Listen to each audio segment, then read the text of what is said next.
भाई जय जगन्नाथ जय जगन्नाथ जय जगन्नाथ। चलो जीवा टिके हरिनाम संकीर्तन देखी बुझीपार।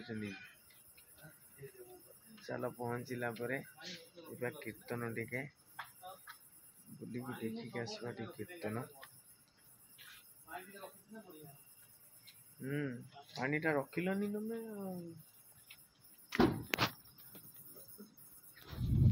बोलो आम भाई कुला रे यो हनी सिंह।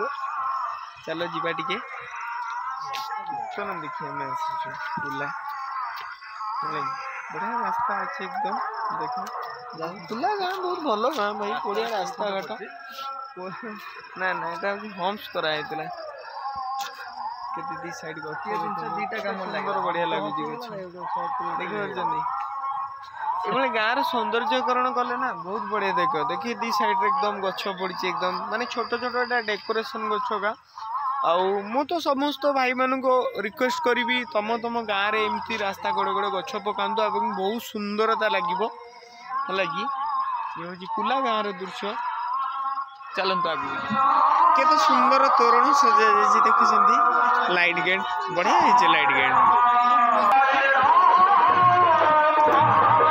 लाइट रे तो जदियो रिफ्लेक्ट करूजी किंतु